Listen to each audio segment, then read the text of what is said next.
بسم اللہ الرحمن الرحیم۔ امت اللہ انڈیا سے پوچھتی ہیں مہر کی کم سے کم مقدار کیا ہے؟ کیا مہر کی رقم آج کل 5,000 روپے صحیح ہے؟ نیز کیا والد کا مہر کی رقم طے کرنا کافی ہے یا لڑکی کا طے کرنا ضروری ہے؟ بہت سے ائمہ کرام کے نزدیک مہر کی کوئی مقدار کم سے کم متعین نہیں ہے، جو چاہے رکھ لیں، 5 روپے بھی رکھ سکتے ہیں۔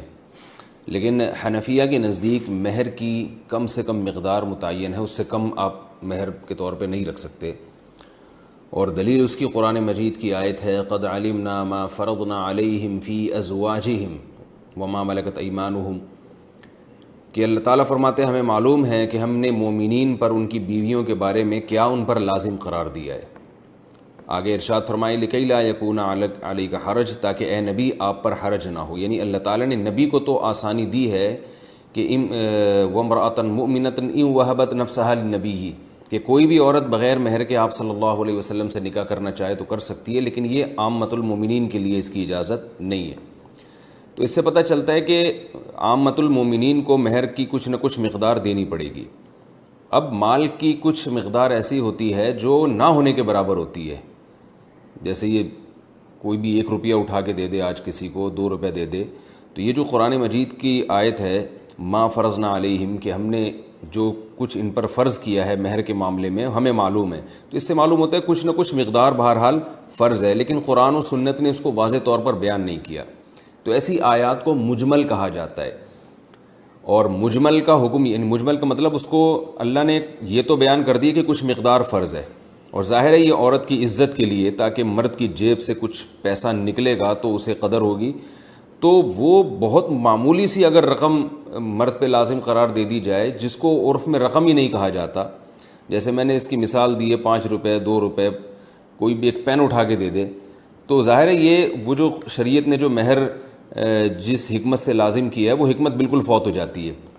اور نبی صلی اللہ علیہ وسلم کا جو ایک امتیاز ہے کہ آپ صلی اللہ علیہ وسلم کو بلا مہر بھی نکاح کی اجازت ہے، وہ امتیاز بھی ختم ہو جاتا ہے۔ تو اس لیے کچھ نہ کچھ مقدار بہرحال متعین ہے، ہمیں قرآن اور سنت کے ان دلائل سے پتہ چلتا ہے، لیکن وہ کتنی مقدار ہے اس کا صراحتاً ذکر نہیں ہے۔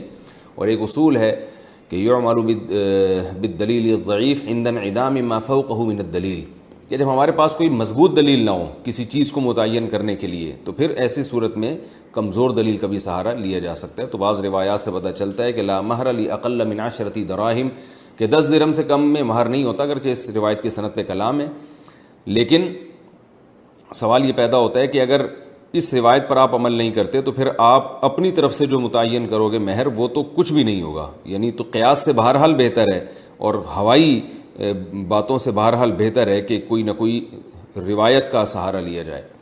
تو اس لیے 10 درہم کا اس روایت میں تذکرہ ملتا ہے، تو 10 درہم 32 گرام چاندی کے برابر ہے، اور 32 گرام چاندی کے ریٹ پتہ کر لیے گا کہ وہ کتنے ہوتے ہیں، وہ کیونکہ ریٹ چینج ہوتے رہتے ہیں، تو اس سے کم میں مہر جو ہے وہ جائز نہیں ہے۔ باقی عورت کا مہر ہونا کتنا چاہیے؟ تو عورت کا مہر اس کے خاندان کے حساب سے ہونا چاہیے۔ اس میں عورت کا سب سے پہلے خاندان دیکھا جائے گا، اس کی عمر، اس کا حسن و جمال، اس کے اخلاق، یہ ساری چیزیں دیکھ کر جو ہے وہ مہر مثل متعین ہوتا ہے۔ مہر مثل کہتے ہیں کہ کسی بھی خاندان کی خواتین کا عام طور پہ جو مہر ہوا کرتا ہے، تو یہ تو کم سے کم مقدار ہے مہر کی، اس کا یہ مطلب نہیں ہے کہ اتنا مہر ہونا چاہیے، بلکہ مہر تو مہر مثل ہونا چاہیے، جو فقہا نے بیان کیا ہے کہ ہر عورت کے خاندان کے لحاظ سے اس خاتون کا اپنا، اس کی صفات کے لحاظ سے ہر ایک کا الگ مہر ہوتا ہے۔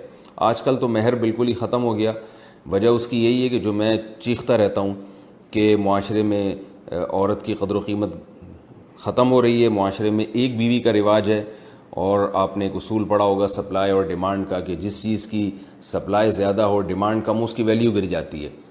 تو خواتین کی جو یعنی آبادی کا ریشو ہے وہ تو بڑھ رہا ہے، مردوں میں موت کا تناسب زیادہ ہے، اور جو فیملی پلاننگ کی وجہ سے جس خاندان کے ہاں 2 بیٹے ہو جاتے ہیں وہ تو نسل روکتے ہیں، اگر بیٹیاں ہوتی ہیں تو بسا اوقات 6 بیٹیوں کے بعد ایک بیٹا ہوتا ہے، تو اس طرح بیٹیوں کا گروتھ ریشو بڑھ رہا ہے، بیٹوں کا جو ہے وہ وہیں آ کے رکا ہوا ہے۔ تو ان تمام مسائل کی وجہ سے، اور ایک بیوی کا رواج ہے، تو خواتین کے لیے رشتوں میں بڑی مشکلات ہیں۔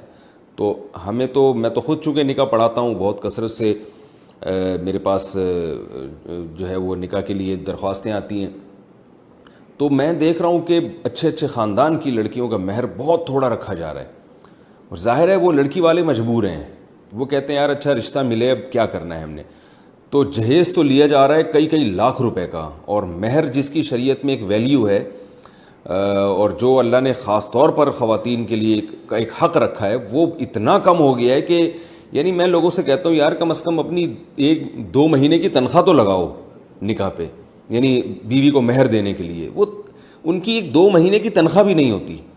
تو یہ پتہ چلتا ہے کہ معاشرے میں عورت کا کس قدر استحصال ہو رہا ہے۔ تو ایک چیز کی سپلائی کے مقابلے میں آپ ڈیمانڈ کو بڑھا دیں گے، یعنی مرد کو زیادہ نکاح اگر مرد کریں گے اور ان کے حقوق ادا کریں گے تو خواتین جو ہے وہ کم پڑ جائیں گی، اور بہت سے لوگوں کو نکاح کے لیے عورت کا حصول مشکل ہو جائے گا، تو وہ خود بخود اس کی ویلیو بڑھے گی۔ آپ عرب ملکوں میں جہاں ایک سے زیادہ نکاحوں کا رواج ہے، آپ وہاں دیکھیں بھاری بھرکم مہر دے کے جو ہے وہ نکاح کیا جاتا ہے۔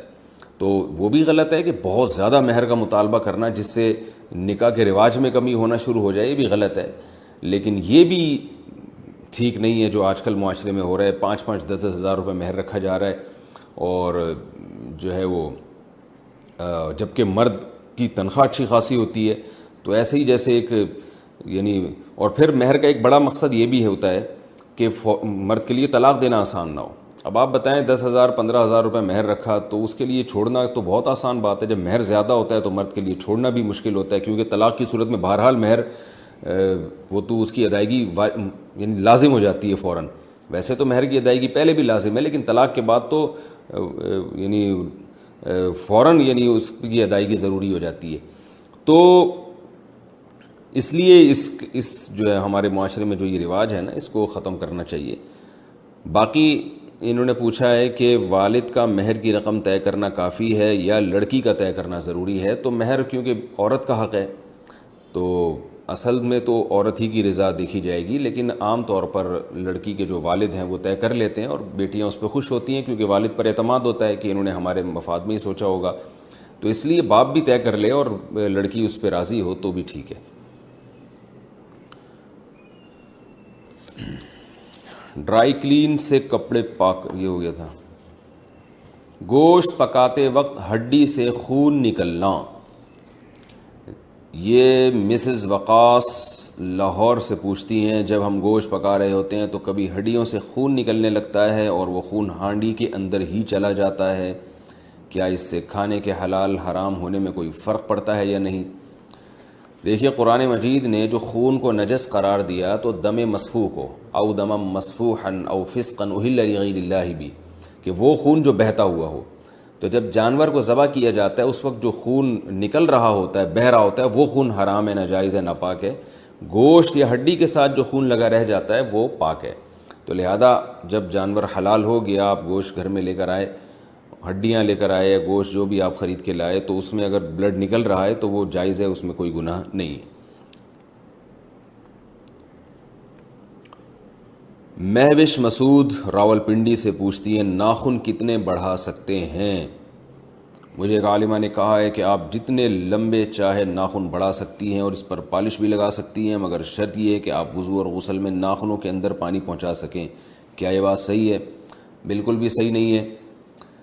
جیسے کہتے ہیں نا کہ نیم حکیم خطرہ جان تو نیم عالمہ خطرہ ایمان والی بات ہے یہ۔ رسول اللہ صلی اللہ علیہ وسلم نے صحیح حدیث میں ناخنوں کو اور جو غیر ضروری بال ہیں ان کو کاٹنے کا حکم دیا ہے، اور یہ تغییر خلق اللہ بھی ہے۔ قرآن مجید میں اللہ تعالیٰ کا حکم ہے، اللہ تعالیٰ کا ارشاد ہے کہ شیطان نے قسم اٹھائی تھی اللہ کے سامنے کہ اے اللہ کہ میں ان کو تیری تخلیق سے دور کر دوں گا، فَلَا يُغَيِّرُنَّ خَلْقَ اللَّهِ، یہ تیری بنائی ہوئی تخلیق کو تبدیل کریں گے۔ تو انسان کی جو اللہ نے نیچر بنائی ہے وہ ناخنوں کو کاٹنا اور غیر ضروری بالوں کو چھوٹا کرنا۔ رسول اللہ صلی اللہ علیہ وسلم نے ارشاد فرمایا 10 چیزیں پیغمبروں کی فطرت ہیں، پیغمبروں کی سنت ہیں، اور ایک حدیث میں یہ بھی آتا ہے کہ یہ خصال فطرت میں سے ہیں، یعنی نیچر میں سے ہیں۔ تو یہ انسان کی نیچر اللہ نے بنائی ہے۔ ان 10 چیزوں میں آپ صلی اللہ علیہ وسلم نے داڑھی بڑھانے کو، مونچھیں گھٹانے کو، اور بغلوں کے بال نوچنے کو، اور زیر ناف بال صاف کرنے کو، اور اسی طرح آپ صلی اللہ علیہ وسلم نے ناخنوں کے کاٹنے کو بھی فطرت قرار دیا۔ تو یہ انسان کی نیچر ہے کہ وہ ناخن نہیں بڑھاتا، اور ورنہ یہ درندگی ہے، تو آپ پر فرض ہے، لازم ہے کہ آپ ناخنوں کو چھوٹا رکھیں۔ یہ جو آج کل خواتین میں ناخن بڑھانے کا فیشن چل پڑا، یہ بالکل حرام ہے، ناجائز ہے۔ ہاں اگر آپ کے ناخن بڑے ہیں تو ایک الگ گناہ ہے، اور اگر اس پہ نیل پالش لگائی جا رہی ہے جس سے پانی ناخنوں میں نہیں جا رہا تو وہ الگ گناہ ہے۔ تو نیل پالش کے علاوہ کوئی اور کلر استعمال کیا جا سکتا ہے۔ اور غسل میں بھی بعض دفعہ فرق پڑ جاتا ہے، ناخن بڑے ہوتے ہیں اس میں میل جم جاتا ہے تو پھر غسل نہیں ہوگا۔ تو لیکن اگر کوئی ان تمام چیزوں کا خیال کرے، کوئی خاتون ناخن بڑے ہوئے ہوں پھر بھی وہ صفائی کا اہتمام کریں کہ تاکہ غسل بھی ہو سکے اور ان کے اندر میل بھی نہ جمع ہونے دیں، اور ایسی پالش بھی استعمال نہ کریں جو پانی سے رکاوٹ بنتی ہے، اس کے باوجود بھی ناخن بڑھانا ناجائز ہے، حرام ہے۔ تو ناخن چھوٹے ہی رکھنے پڑیں گے، اور یہ بھی خواتین کو سمجھ لینا چاہیے کہ اس میں کوئی حسن و جمال نہیں ہے۔ ہر الٹی چیز جو یورپ ہمارے سامنے پیش کر دے اور ہم اسے لینا شروع کر دیں،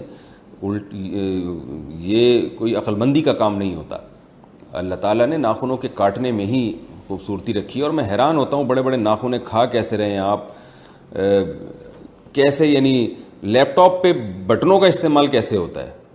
میں ایک دفعہ جہاز میں تھا، میرے ساتھ کوئی خاتون تھی، اتنے بڑے بڑے چھرے جیسے ناخن، تو وہ میں دیکھ رہا تھا کہ ان کو لیپ ٹاپ کے استعمال کرنے میں اچھی خاصی ٹینشن ہو رہی تھی۔ تو یہ بھی اپنے آپ کو ایک عذاب میں ڈالا ہوا ہے کہ نہ آپ لیپ ٹاپ پہ کی پیڈ کے بٹن دبا سکتے ہیں، نہ آپ کھانا جب آپ کھائیں گے تو آپ کے ناخن اس میں جو چھروں کی طرح جو ناخن ہیں وہ ڈوب رہے ہیں، اور چلتے پھرتے وہ ناخن لگ جاتے ہیں۔ تو یہ کیوں اپنے آپ کو اتنی مصیبت میں ڈالا ہوا ہے؟ ایسا کیا فیشن ہے یہ؟ تو ناجائز ہے، حرام ہے۔ اور کچھ گناہ ایسے ہوتے ہیں جو چپکے ہوئے ہوتے ہیں انسان کے ساتھ۔ بعض دفعہ انسان کوئی گناہ کرتا ہے، توبہ کر لیتا ہے، وہ گناہ ختم ہو جاتا ہے، یعنی سچی توبہ کرتا ہے، لیکن یہ گناہ ایسا ہے، داڑھی کاٹنے کا گناہ یا ناخن بڑھانے کا گناہ، یہ گناہ تو 24 گھنٹے آپ کے ساتھ چپکا ہوا ہے، تو اس سے اجتناب بہرحال ضروری ہے۔ لائف انشورنس اور ہیلتھ انشورنس کا حکم۔ مصطفیٰ شاہد کراچی سے پوچھتے ہیں، میں سیکیورٹی کمپنی میں مینیجر کے طور پر کام کرتا ہوں، میرا کام سیکیورٹی گارڈ کو مینیج کرنا ہے، ہمیں انہیں لائف انشورنس اور ہیلتھ انشورنس دینی ہوتی ہے، کمپنی والے کہتے ہیں کہ آپ بھی اپنا ڈیٹا دیں تاکہ آپ کی بھی یہ دونوں انشورنس کر سکیں، اس بارے میں رہنمائی فرمائیں۔ بھائی اسلام میں لائف انشورنس اور ہیلتھ انشورنس دونوں ناجائز، دونوں حرام ہیں، اور یہ اصل میں غرر ہے۔ رسول اللہ صلی اللہ علیہ وسلم نے کوئی بھی ایسا معاملہ جس میں غرر ہو اس کی اجازت نہیں دی۔ بعض دفعہ اس میں قمار یعنی جوا بھی ہوتا ہے، بعض دفعہ اس میں سود بھی ہوتا ہے۔ یہ رقم داؤ پہ لگائی جاتی ہے کہ اگر فلاں کا انتقال ہو گیا تو آپ کو رقم مل جائے گی، نہیں ہوا تو رقم بعض دفعہ ڈوب جائے گی، اور بعض دفعہ رقم اصل مل جاتی ہے، وہ ڈوبنے کا چانس نہیں ہوتا، لیکن اضافی رقم مشروط ہوتی ہے کسی کی موت کے ساتھ یا کسی کے حادثے کے ساتھ۔ تو کبھی بھی کسی کے حادثے یا موت کے ساتھ جب آپ کا پروفٹ مشروط ہوگا تو یہ غرر کی ایک صورت ہے۔ غرر کا مطلب غیر یقینی۔ تو کاروباری معاملات میں اور جو بھی بزنس ہو اس میں شریعت نے حکم دیا ہے کہ حوادث اور حادثات کے ساتھ آپ کا پروفٹ مشروط نہیں ہونا چاہیے، اس وجہ سے یہ ناجائز اور حرام ہے۔ اس کے جتنے بھی دلائل دیے جائیں کہ اس میں لوگوں کو فائدہ ہوتا ہے، تو رسول اللہ صلی اللہ علیہ وسلم کے دور میں جو قمار تھا اس میں تو غریبوں کو بہت زیادہ فائدہ ہوا کرتا تھا۔ عرب یہ کرتے تھے کہ جوا جو جیتتا تھا اور اس کے نام جب رقم نکلتی تھی تو وہ ساری رقم غریبوں میں بانٹ دیا کرتا تھا، اور جوا کھیلا ہی اس لیے جاتا تھا اس دور میں کہ غریب کو خرچ کرنے کے لیے پیسے کسی کے پاس نہیں ہیں، تو وہ جوئے میں پیسے جیت کے غریبوں کو کھلا کے فخر کرتا تھا کہ دیکھو میں نے غریبوں کو کھلایا ہے۔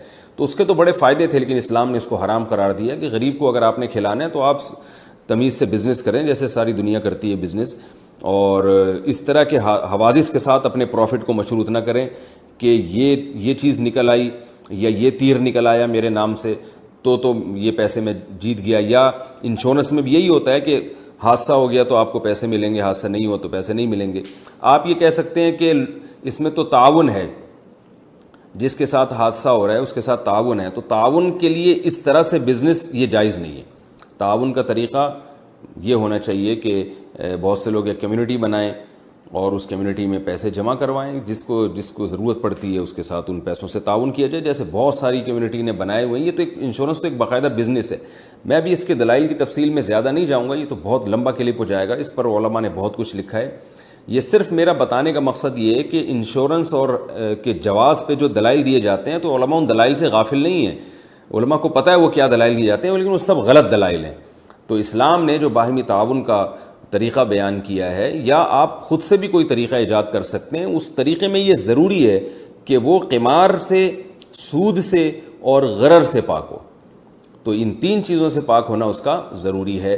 پھر آپ باہمی تعاون کی کوئی صورت نکالیں. تو اور یہ آپ دیکھ لیں انشورنس کے اخلاقی نقصانات بھی کیا ہیں، کہ یہ کمپنیوں کا ایک باقاعدہ بزنس ہے.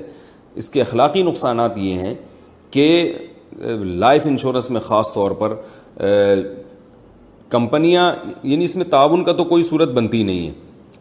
جس آدمی کی صحت اچھی ہوگی کمپنی اس کو عام طور پر لائف انشورنس دیتی ہے، بیمہ پالیسی اسی کو دی جاتی ہے.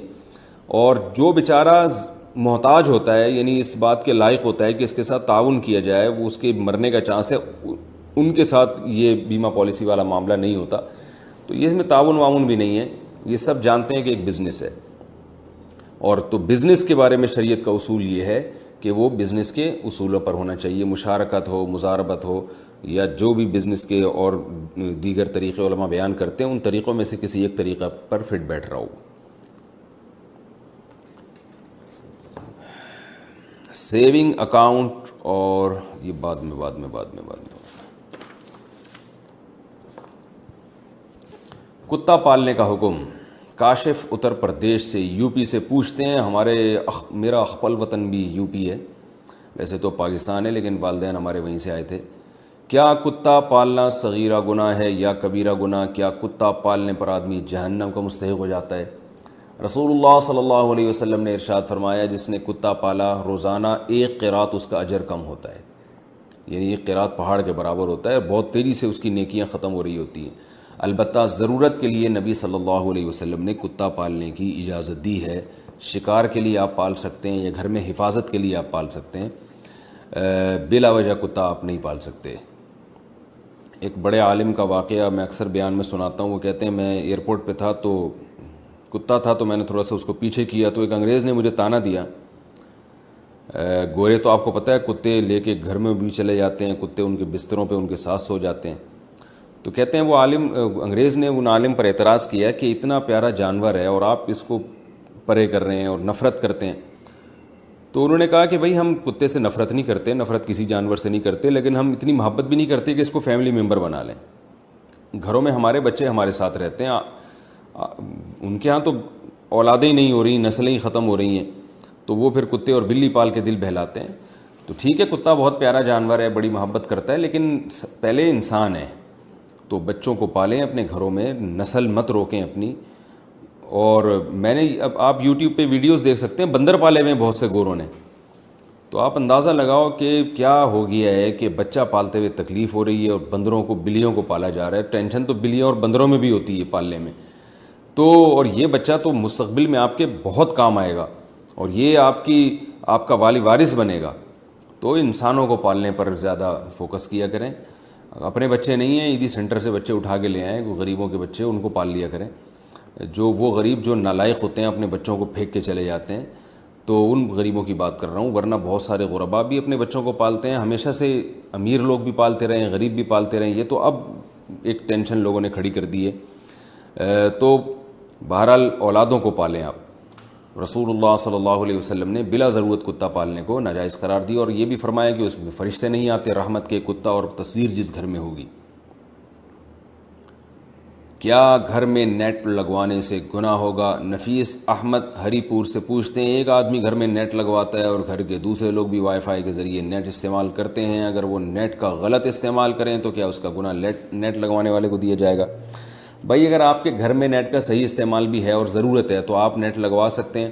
اگر کوئی غلط استعمال کرتا ہے تو وہ گناہگار ہوگا. آپ اعلان کر دیں گھر میں، بلکہ نگرانی کا انتظام کریں تو اور اچھا ہے کہ بھئی یہ میں نے نیٹ جو لگوایا ہے غلط چیز کے لیے نہیں لگوایا، برائی کے لیے نہیں لگوایا. تو انشاءاللہ پھر اگر کوئی نیٹ کا غلط استعمال کرتا بھی ہے تو آپ کو گناہ نہیں ہوگا. لیکن اگر نیٹ کی گھر میں ضرورت ہی نہیں ہے، وائی فائی گھر والے استعمال کر رہے ہیں اور کوئی ضرورت نہیں ہے، بعض دفعہ پتہ ہوتا ہے کہ ان کا برائی کے علاوہ اور کسی مفید کام میں استعمال نہیں کریں گے، تو اگر آپ کو یقین ہو کہ یہ جو ہے ہمارے گھر میں کوئی مفید استعمال نہیں ہے اس کا، پھر آپ کے لیے یہ جائز نہیں ہے. عام طور پر تو بہت سارے نیٹ کے مفید استعمال بھی ہوتے ہیں، تو وہمی نہ بنے اس میں.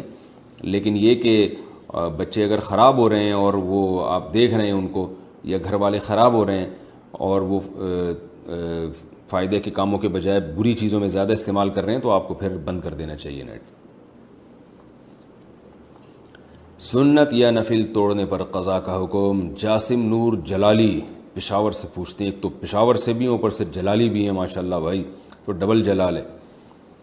کہتے ہیں کہ اگر کوئی سنت یا نفل کی نیت کرے اور جماعت کھڑی ہو جائے اور وہ پہلی رکعت میں ہی سلام پھیر کر نماز میں شریک ہو جائے تو کیا اس پر سنت یا نفل کی قضا ہوگی یا نہیں ہوگی؟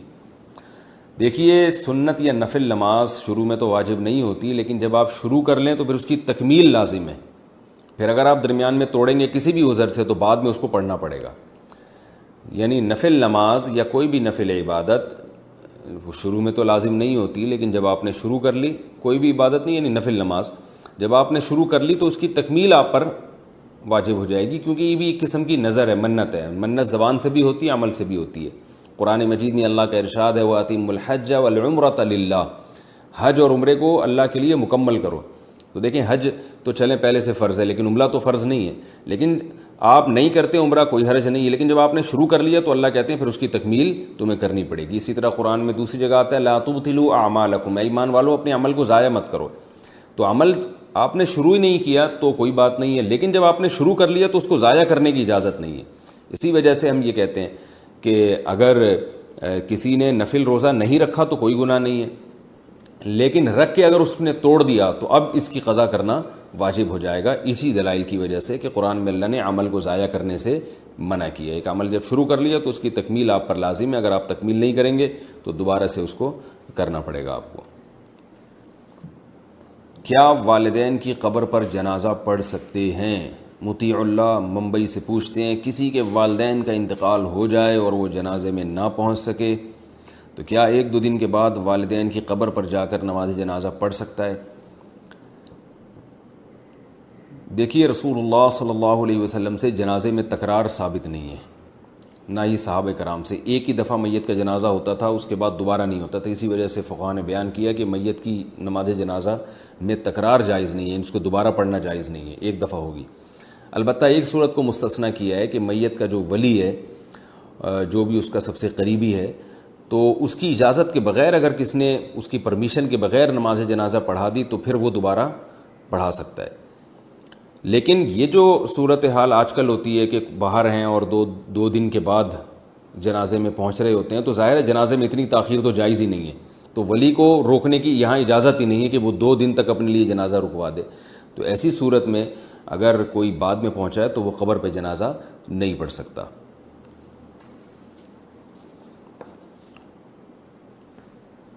حلال حرام مخلوط مال سے خریدے گئے گھر کا حکم۔ عبداللہ صاحب پوچھتے ہیں، بھائی جگہ کا بھی لکھا کریں، عبداللہ کراچی سے پوچھ رہے ہیں یا مریخ سے پوچھ رہے ہیں، کوئی وجہ یعنی لوکیشن بھی ہونی چاہیے۔ تو انہوں نے پوچھا ہے کہ مخلوط مال یعنی کسی نے حلال و حرام پیسے مکس کر کے اس سے گھر خریدا۔ تقریباً 20 سال پہلے میری امی نے ایک زمین خریدی تھی جس کی قیمت 60,000 روپے تھی، اس میں سے 45,000 حلال کے تھے، باقی سود کے تھے۔ اب اس زمین کی قیمت 16 لاکھ روپے ہے، اگر ہم اس زمین کو بیچ دیں تو ان 16 لاکھ میں کتنے پیسے حلال ہوں گے اور کتنے حرام ہوں گے؟ صرف 15,000 صدقہ کرنے ہوں گے یا اس وقت کے حساب سے صدقہ کرنے ہوں گے؟ دیکھیے، یہ جو آپ نے کہا کہ ان میں 45,000 حلال کے تھے اور 15,000 سود کے تھے، تو پہلے تو اس کو متعین کریں، سود کے ہونے کا مطلب آپ کیا سمجھ رہے ہیں؟ یا تو یہ صورت ہوگی کہ آپ نے بینک سے قرضہ لیا ہوگا، یعنی آپ کی والدہ نے 16,000 روپے قرضہ لے کے 45,000 میں مرج کر کے پلاٹ خریدا۔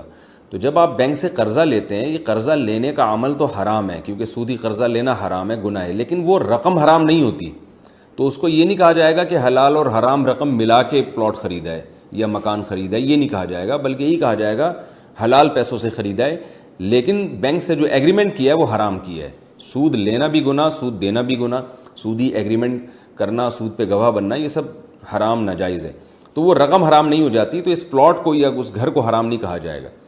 اور اگر ایسا کیا ہے کہ آپ نے کسی کو یعنی آپ کی والدہ نے بینک میں پیسے رکھوا کے 16,000 روپے سود لیا تھا، یعنی بینک نے سود کی مد میں ان کو جو 16,000 کی رقم دی ہے، تو پھر یہ جو سود کی رقم ہے یہ یقیناً حرام ہے، اور یعنی ایک تو ہوتا ہے نا سودی قرضہ لینا، اور ایک ہوتا ہے بینک کو قرضہ دے کے یعنی بینک میں ڈپازٹ کروا کے اس پہ سود لینا.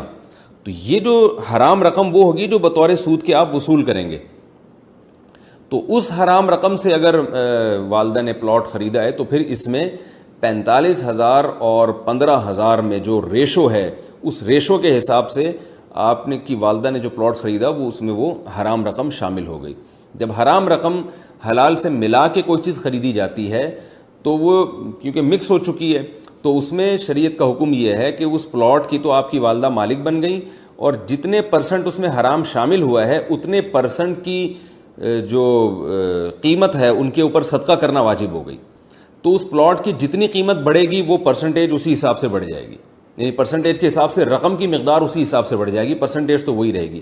تو آپ کو چاہیے کہ آپ یہ دیکھیں کہ 16,000 میں اور 45,000 میں نسبت کیا ہے، یعنی جو بھی ان دونوں میں فیصدی لحاظ سے پرسنٹیج کے لحاظ سے جو نسبت ہے اس نسبت کو متعین کریں.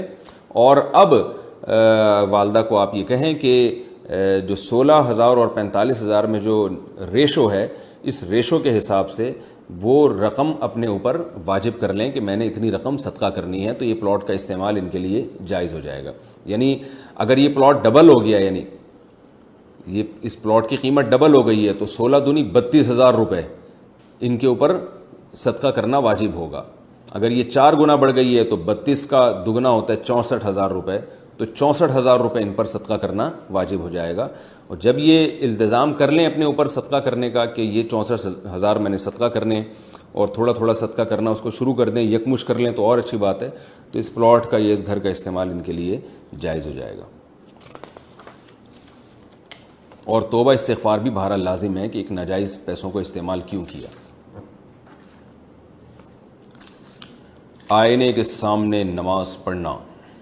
محمد ساجد صاحب پوچھتے ہیں، انہوں نے بھی لوکیشن نہیں بتائی، شاید مریخ سے سوال بھیجا انہوں نے، اس وجہ سے ایڈریس نہیں بتایا. آئینے کے سامنے نماز ادا کر سکتے ہیں یا نہیں؟ دیکھیے نماز کہیں بھی ادا کی جا سکتی ہے، جگہ پاک ہونا چاہیے، قبلے کی طرف رخ ہونا چاہیے، تو آئینے کے سامنے بھی ہو سکتی ہے. اصل مسئلہ یہ ہے کہ ایسا کام نماز میں کرنا جس سے آپ کی توجہ بٹ رہی ہو. تو آپ اگر آئینے کے سامنے کھڑے ہو کر نماز پڑھیں گے تو آپ کو بالکل اپنی ہی شکل کا ایک اور آدمی سامنے بھی نماز پڑھتا ہوا نظر آئے گا، اور وہ بالکل 100% آپ جیسا ہوگا، اور وہ آپ کی توجہ اپنی طرف لے کے جا رہا ہوگا. آپ اللہ کی طرف توجہ دینے کے بجائے اسی آدمی کی طرف زیادہ توجہ دے رہے ہوں گے جو آپ کے سامنے کھڑا ہوا ہوگا. تو جن کو نماز میں آج کل نماز میں ویسے ہی خشوع و خضوع کم ہے، تو آپ اپنے ہی جیسے اسی وہی نام اس کا، وہی لوکیشن اس کی، تو آپ اس کو دیکھ دیکھ کے حیران بھی ہو رہے ہوں گے کہ یار جو میں کر رہا ہوں وہ یہ بھی وہی کر رہا ہے. تو توجہ بہرحال بٹنے کا اندیشہ ہے. تو اس لیے بہتر یہی ہے کہ آئینے کے سامنے نہ کھڑے ہوں. بہت ساری جگہیں کھڑے ہونے کے لیے ہیں، لیکن اگر کسی کی توجہ نہیں بٹتی اور وہ آئینے کے سامنے کھڑے ہو کر بھی اللہ کی طرف متوجہ رہتا ہے اور وہ یہ سوچ کے صبر کرتا ہے کہ یار یہ بھی میں ہی ہوں، یہ کوئی الگ آدمی نہیں ہے، اور میں نے اپنے آپ کو پہلے کئی دفعہ دیکھا ہوا ہے، تو مجھے بھی نماز کی طرف توجہ کرنی چاہیے. تو اتنا اگر کانفیڈنس ہے اور توجہ اللہ کی طرف رہتی ہے تو پھر آپ آئینے کے سامنے کھڑے ہو کر نماز پڑھ سکتے ہیں. تو حاصل یہ ہے کہ کوئی ایسی جگہ نماز پڑھنا جہاں آپ کی توجہ بٹ رہی ہو. جیسے ٹیلی ویژن چل رہا ہے، کوئی اس میں آپ کی توجہ ٹی وی کی طرف جائے گی تو وہاں بھی نماز پڑھنا ناپسندیدہ ہے. تو ہر وہ کام، ہر وہ عمل جو آپ کی نماز میں توجہ ہٹانے کا ذریعہ بنے اس سے اجتناب کرنا چاہیے. کیا بیمار کا جھوٹا کھا سکتے ہیں؟ ارباز خان انڈیا سے. بھائی بیمار کا جھوٹا کھا سکتے ہیں، شرعی طور پر اس میں کوئی گناہ نہیں ہے. البتہ کھانا چاہیے یا نہیں کھانا چاہیے تو اس میں لوگوں کے حالات مختلف ہیں. بعض بیماریاں ایسی ہیں جو متعدی ہوتی ہیں. رسول اللہ صلی اللہ علیہ وسلم نے فرمایا لا عدوى ولا طیرہ، بیماریوں میں تعدی نہیں ہے، یعنی بیماریاں لگتی نہیں ہیں. اور دوسری حدیث میں آتا ہے فر من المجذوم فرارک من الاسد، جذام کی جس کو بیماری ہو اس سے ایسے بھاگو جیسے شیر کو دیکھ کے بھاگتے ہو.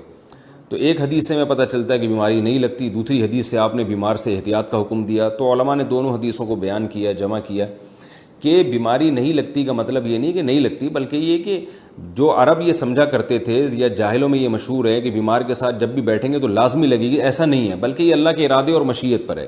اور ہم دیکھتے بھی ہیں کہ جو بیماریاں پھیلتی ہیں ان میں بھی بہت سے لوگ جو بیمار کے ساتھ رہتے ہیں وہ بیمار نہیں ہوتے، اور بہت سے جو بہت دور ہوتے ہیں وہ بیمار ہو جاتے ہیں. تو اس میں اللہ کی مشیت کا زیادہ دخل ہے.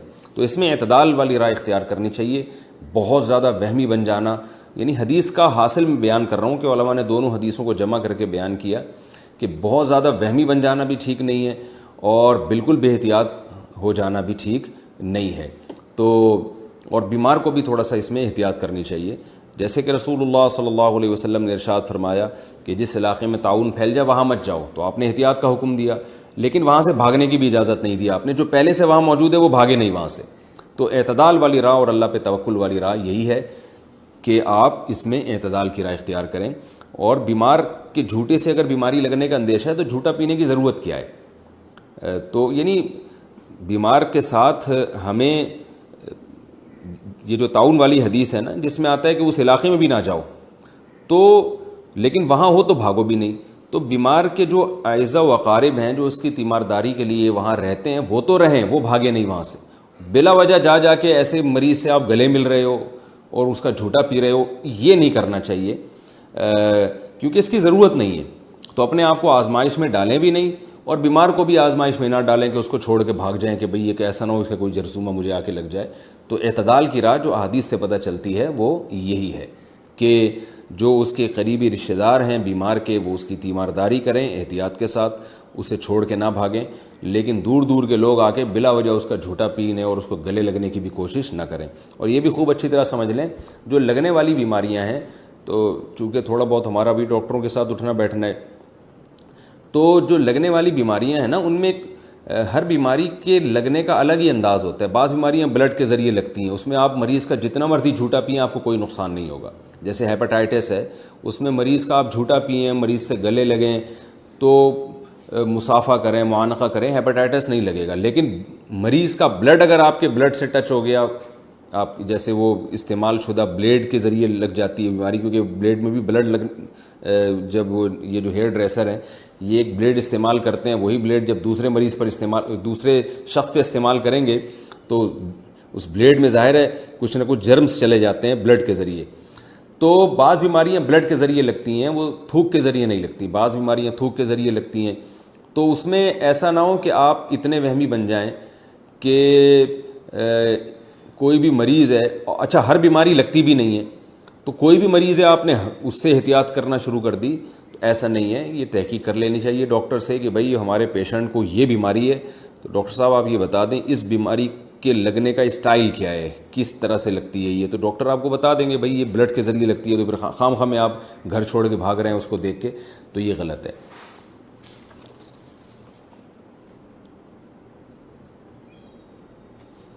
عالم بننے کے لیے کتنا علم ضروری ہے؟ گلفام علی لغاری کراچی سے پوچھتے ہیں عالم کی جو فضیلتیں بیان کی جاتی ہیں اس کے لیے کتنا علم حاصل کرنا ضروری ہے، یعنی ایک آدمی کے پاس کتنا علم ہو تو وہ ان فضیلتوں کا مستحق ہوگا. دیکھیں اس بارے میں کوئی لگا بندہ قانون تو حدیث میں بیان نہیں کیا، لیکن ظاہر ہے رسول اللہ صلی اللہ علیہ وسلم نے علماء کو عام لوگوں سے الگ کیا ہے.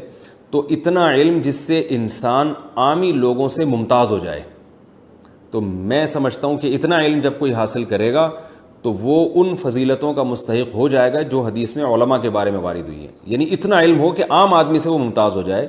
اور عام آدمی سے ممتاز ہونے کے لیے کتنا علم چاہیے؟ اتنا علم چاہیے کہ وہ ضروری مسائل میں لوگوں کو گائیڈ کر سکے، روزمرہ کے مسائل میں، ضروری مسائل میں لوگوں کی رہنمائی کا قرآن و سنت کی روشنی میں ذریعہ بن سکے. تو اتنا علم اگر کوئی شخص حاصل کر لیتا ہے تو ہم سمجھتے ہیں کہ انشاءاللہ وہ علماء کی فہرست میں داخل ہو جائے گا. لیکن یہ خوب اچھی طرح سمجھ لیں قرآن مجید میں صرف ظاہری علم کی فضیلت نہیں ہے، انما یخشی اللہ من عبادہ العلماء. قرآن کہتے ہیں اللہ سے حقیقی معنی میں علماء ڈرتے ہیں. تو اس لیے ہم نے علماء ہی سے سنا ہے کہ جو عالم باعمل نہ ہو وہ علم کے باوجود بھی علماء کی فہرست میں داخل نہیں ہوتا. تو باعمل ہونا بھی ضروری ہے. نائی کا پیشہ اختیار کرنے کا حکم. محمد حسنین بہاولپور سے پوچھتے ہیں میں نے نائی کا کام یعنی ہیئر ڈریسنگ کا کام سیکھا ہوا ہے، کیا میں یہ کام کر سکتا ہوں؟ اس میں کوئی گناہ تو نہیں ہے؟ بھائی کسی کے بال کاٹنا تو بالکل بھی گناہ نہیں ہے بلکہ ثواب ہے، لیکن یہ کہ اس میں ناجائز کام نہ کریں. آپ داڑھی نہ کاٹیں کسی کی. اس طرح بالوں کے جو عجیب عجیب قسم کے فیشن آ رہے ہیں کہیں سے سر منڈا ہوا ہے، کہیں سے بال ہیں، کہیں سے بہت چھوٹے بال کر دیے، کہیں سے بہت لمبے بال کر دیے، تو یہ چیزیں حدیث میں اس کی ممانعت آئی ہے۔ آپ صلی اللہ علیہ وسلم نے کہیں سے بال مونڈنا اور کہیں سے پورے باقی رکھنا اس کو حرام اور ناجائز قرار دیا ہے۔ اسی پر علماء نے قیاس کیا ہے کہ اگر بلیڈ سے صاف نہ بھی کیا جائے لیکن بہت چھوٹے بال کہیں سے بہت چھوٹے اور کہیں سے بہت بڑے، تو یہ بھی اسی کے مشابہ ہے، یہ بھی ناجائز ہے۔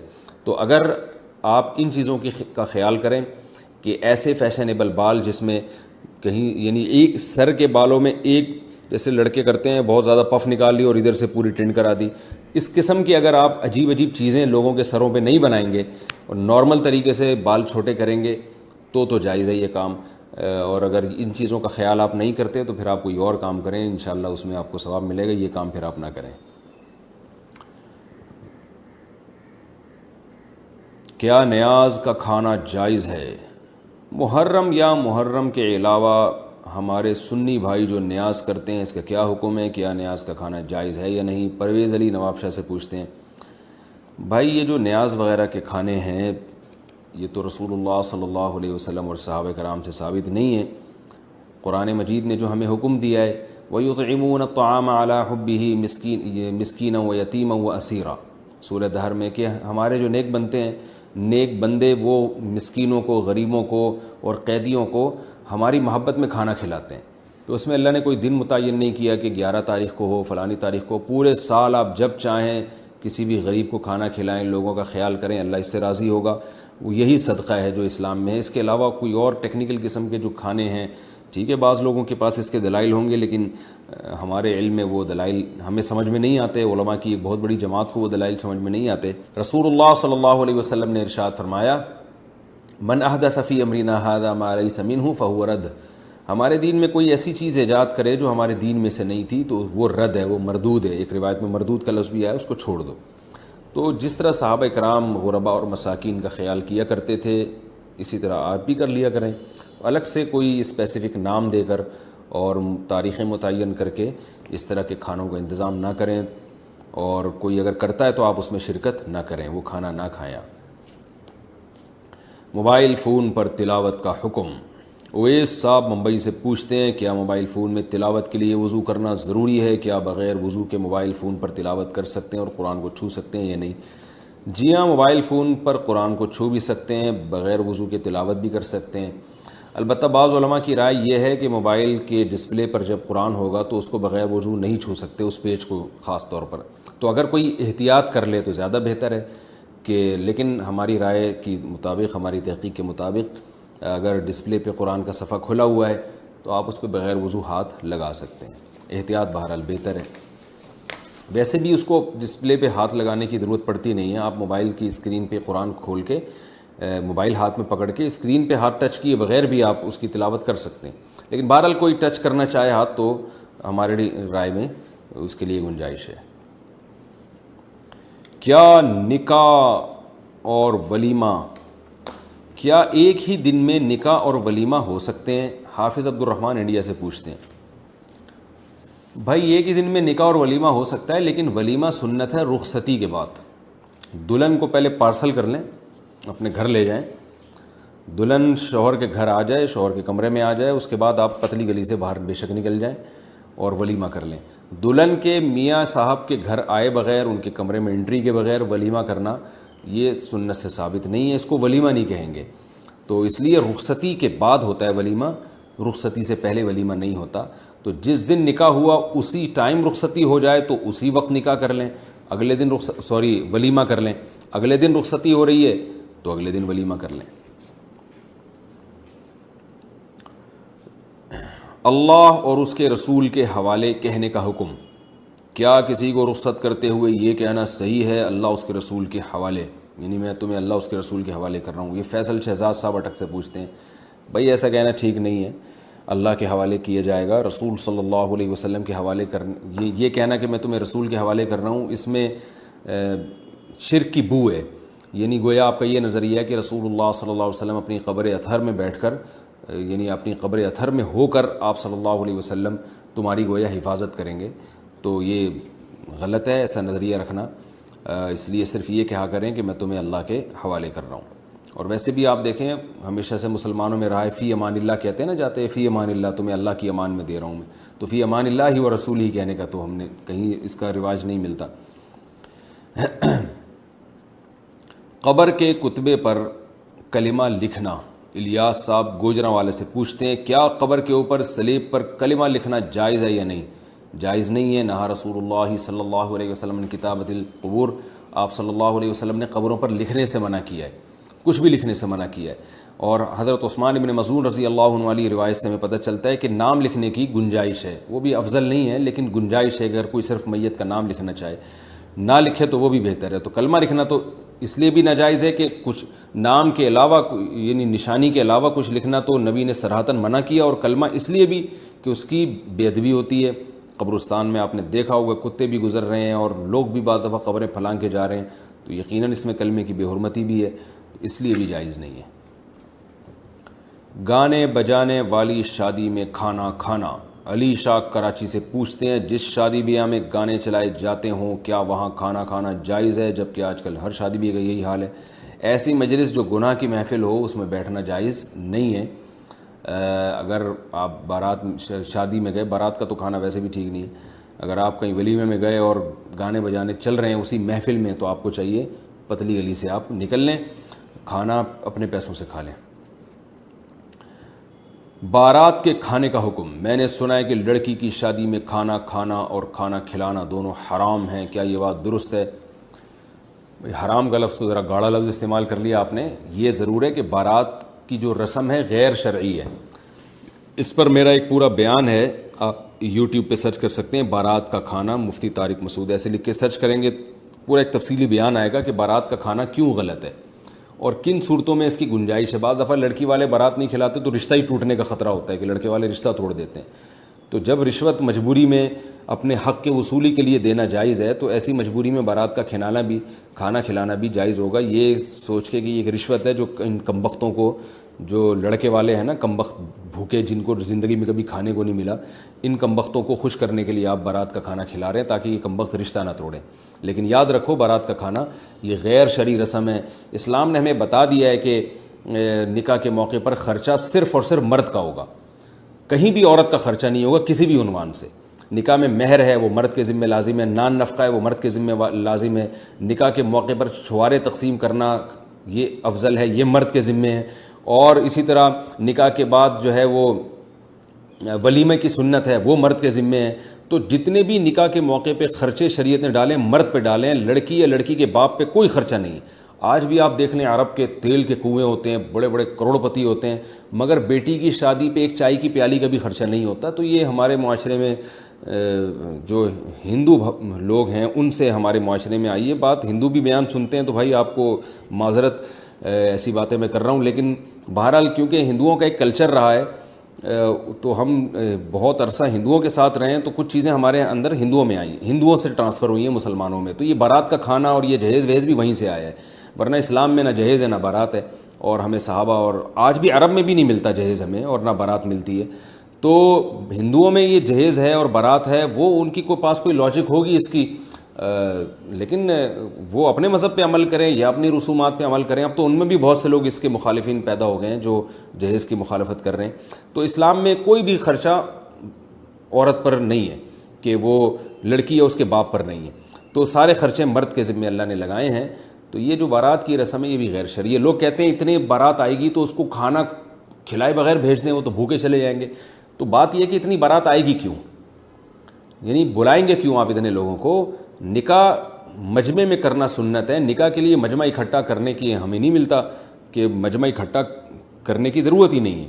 مجمع پہلے سے ہو اس میں نکاح کر دیں، جیسے جمعے کی نماز میں مجمع ہوتا ہے وہاں نکاح کر دیں، تو یا ویسی عام نمازوں میں لوگوں کا مجمع ہوتا ہے تو مسجد میں وہاں نکاح کر لیں آپ۔